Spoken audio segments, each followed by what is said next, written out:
Dan kami pun mengobrol sebentar sebelum akhirnya aku mengutarakan maksud dan tujuanku menemui beliau. Diary, setelah mendengar ceritaku, Ustadz Ahmad terdiam sejenak sambil memejamkan mata. Kemudian beliau berkata, Assalamualaikum warahmatullahi wabarakatuh. Halo Elin Story Lovers, apa kabar kalian semua? Semoga selalu dalam keadaan sehat, dimudahkan segala urusannya dan dilancarkan rezekinya, serta dijauhkan dari segala musibah, bencana dan mara bahaya yang ada di dunia ini. Sebelum kita lanjut ke dalam story, jangan lupa subscribe, like, komen, dan share. Dan aktifkan tombol loncengnya agar kalian tidak ketinggalan dengan story-story yang terbaru. Open Diary.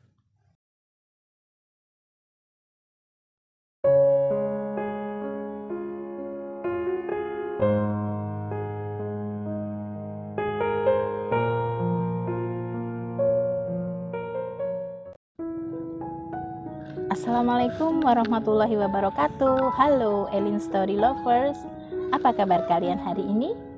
Pada kesempatan kali ini saya akan membawakan sebuah kisah yang dikirim oleh Mas Sugiarto di Kebumen, Jawa Tengah. Perkenalkan, namaku Sugiarto. Aku anak kedua dari 4 bersaudara. Keseharianku bekerja sebagai petani di sawah. Saat ini aku tinggal di rumah mertuaku di sebuah desa di wilayah Kabupaten Kebumen. Istriku adalah anak tunggal, Ratmi namanya. Dan mertuaku tidak mengizinkan istriku untuk pindah rumah. Diary, awalnya aku memang merasa sedikit tidak nyaman tinggal bersama mertuaku, karena bagaimanapun aku juga ingin bebas berduaan dengan istriku. Dan aku sendiri sebenarnya juga sudah memiliki rumah, meskipun sederhana sebagai hasil kerjaku. Meskipun tanahnya juga pemberian orang tuaku, tapi bangunannya murni aku bangun dari hasil jerih payah bekerja. Tapi mau bagaimana lagi, mertuaku meminta aku untuk tinggal bersama mereka. Akhirnya aku pun mengalah. Ya, lama-lama terbiasa juga tinggal di rumah mertua. Diary, setahun setelah pernikahan kami, istriku melahirkan anak pertama kami, seorang bayi laki-laki mungil yang lucu. Lengkap sudah kebahagiaan kami sebagai sepasang suami istri. Demikian juga dengan kedua orang tuaku dan mertuaku. Meskipun bagi kedua orang tuaku, anakku bukanlah cucu pertama mereka, namun kebahagiaan mereka juga tidak kalah seperti kebahagiaan mertuaku, di mana anak kami adalah cucu pertama mereka. Diary, namun saat bayi kami berusia sekitar 2 minggu, ada hal aneh yang aku rasakan.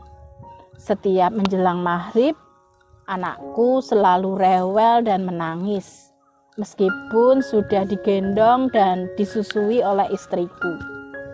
Pernah kami konsultasikan dengan dokter di puskesmas, dan menurut dokter, anak kami sehat, tidak ada gangguan secara medis. Tapi sudah hampir seminggu anakku selalu menangis setiap menjelang maghrib. Kami pun bingung, tak tahu harus berbuat apa lagi.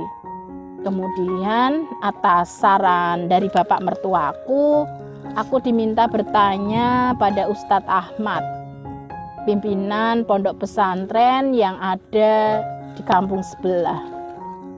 Pondok pesantren Ustadz Ahmad memang tidak terlalu besar, maklum di pelosok desa. Aku pun pernah beberapa kali ketemu beliau saat ada pengajian di kampungku. Beliau sering diundang untuk mengisi tausiah. Diary, tanpa menunggu lama, Jumat itu aku sengaja sholat Jumat di masjid yang ada di lingkungan pondok pesantren Ustadz Ahmad. Kebetulan saat itu yang menjadi imam sholat Jumat adalah Ustadz Ahmad sendiri. Selepas sholat Jumat, aku menemui Ustadz Ahmad di serambi masjid. Assalamualaikum Ustadz, sapaku. Waalaikumsalam. Mas Sugi, gimana kabarnya? Mari duduk sini, jawab Ustadz Ahmad sambil mengajakku duduk di serambi masjid. Dan kami pun mengobrol sebentar sebelum akhirnya aku mengutarakan maksud dan tujuanku menemui beliau. Diary, setelah mendengar ceritaku, Ustadz Ahmad terdiam sejenak sambil memejamkan mata. Kemudian beliau berkata, Mas Sugi, coba nanti saat jelang maghrib, Mas Sugi berdiri di sudut kamar dan perhatikan ada apa di pintu kamar Mas Sugi. Nanti Mas Sugi bacakan Al-Fatihah 1 kali, Al-Ikhlas 3 kali, Al-Falaq 1 kali, An-Nas 1 kali, dan ayat kursi 10 kali. Jelas Ustadz Ahmad. Kemudian aku pun pamit pulang. Jelang maghrib aku sudah berdiri di pojok kamarku sesuai arahan Ustadz Ahmad. Sementara istriku menyusui anakku di tempat tidur. Diary, tak berapa lama mendadak anakku menangis keras. Dan saat aku perhatikan di depan pintu kamarku, di sana sudah berdiri sesosok pocong dengan wajah yang menyeramkan. Aku kaget bukan main, sehingga lupa dengan semua arahan Ustadz Ahmad. Saat pocong itu menatapku, badanku malah terasa kaku. Aku tidak bisa bergerak sedikit pun. Sementara tangisan anakku semakin kencang. Istriku pun bingung dan semakin bingung saat melihatku berdiri kaku di sudut kamar. Diary, dan tak berapa lama kemudian tangisan anakku berhenti dan mendadak tubuhku bisa aku gerakkan kembali. Aku segera menuju ke tempat tidur menghampiri istri dan bayiku. Istriku tampak panik karena bayi kami diam dan tidak bergerak. Mas, kenapa dengan anak kita? Tanya istriku. Aku pun bingung. Tak berapa lama, bapak dan ibu mertuaku pun datang. Mereka ikut bingung melihat kondisi anak kami. Leh, tangi leh, iki simbah leh, kata ibu mertuaku sambil menggendong cucu kesayangannya itu. Sugi, coba kamu pergi ke rumah Ustadz Ahmad, minta bantuan beliau, kata bapak mertuaku. Aku pun segera menuju ke rumah Ustadz Ahmad dan kebetulan beliau sedang berada di rumah. Aku pun menceritakan kejadian yang barusan aku alami dan juga kondisi bayiku saat ini. Diary, aku dan Ustadz Ahmad pun segera menuju ke rumah mertuaku dan langsung menuju ke kamarku. Di dalam kamar, istri dan ibu mertuaku terlihat cemas melihat kondisi bayiku.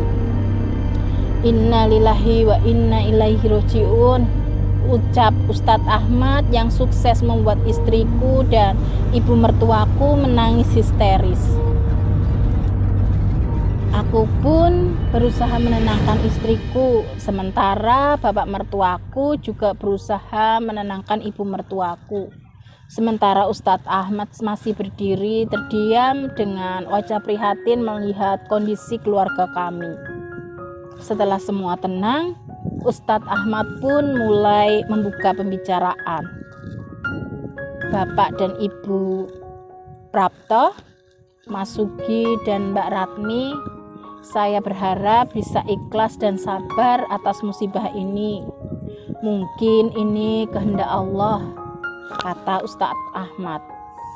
Sebenarnya apa yang terjadi dengan cucu saya, Pak Ustadz? Tanya Pak Prapto, bapak mertuaku. Cucu Pak Prapto jadi tumbal pesugihan. Ada seseorang yang menjalani lelaku pesugihan menggunakan bantuan pocong. Tapi pocong tersebut minta tumbal bayi, jelas Ustadz Ahmad. Kami semua pun kaget. Kami tidak menyangka anggota keluarga kami bakal jadi tumbal pesugihan seseorang yang ingin kaya dengan cara yang instan. Siapa yang melakukan ini, Pak Ustadz? Tanyaku dengan nada geram. Sabar Mas Sugi. Mas Sugi, jangan emosi. Nanti biar saya yang mencoba menghentikan praktek pesugihan orang itu.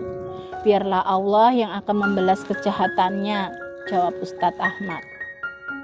Diary, aku dan istriku pun akhirnya harus menerima kenyataan ini dengan sabar. Seperti nasihat Ustadz Ahmad, biarlah Allah yang membalas perbuatan keji pelaku pesugihan itu. Dan ternyata sebelum bayiku sudah ada beberapa bayi yang meninggal sebelum usianya genap 1 bulan. Dan kemungkinan juga menjadi tumbal pesugihan pocong karena ciri-cirinya sama seperti yang menimpa bayiku. Alhamdulillah, berkat bantuan Ustadz Ahmad, pelaku pesugihan itu bisa diketahui. Penelusuran spiritual yang dilakukan Ustadz Ahmad mengarah pada sebuah rumah mewah di sebuah desa yang berada di sebelah selatan desaku. Dan dari mata batin Ustadz Ahmad, beliau melihat pocong di rumah mewah itu yang ciri-cirinya persis seperti yang aku lihat di kamarku. Diary, dibantu beberapa warga, kami mendatangi rumah mewah itu, dan di dalam rumah itu juga ada sebuah ruangan yang dilengkapi dupa sesaji serta beberapa benda pusaka seperti keris dan tombak. Setelah diinterogasi warga, akhirnya pemilik rumah itu pun mengakui kalau dialah pelaku ritual pesugihan pocong. Mendengar pengakuan itu, warga malah semakin emosi. Pelaku pun babak belur dihajar warga, bahkan hampir dibakar. Namun, emosi warga berhasil dipadamkan oleh kepala desa dan beberapa sesepuh desa, serta Ustadz Ahmad.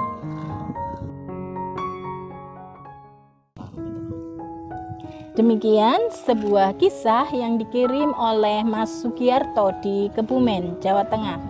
Terima kasih Mas Sugiyarto yang sudah berkenan membagikan kisahnya di Elin Story. Nah, buat kalian yang mempunyai kisah yang serupa dengan kisahnya Mas Sugiyarto atau mempunyai pengalaman hidup yang tidak bisa kalian lupakan sepanjang hidup kalian, silahkan kalian kirim di elins.story@gmail.com. Terima kasih. Wassalamualaikum warahmatullahi wabarakatuh.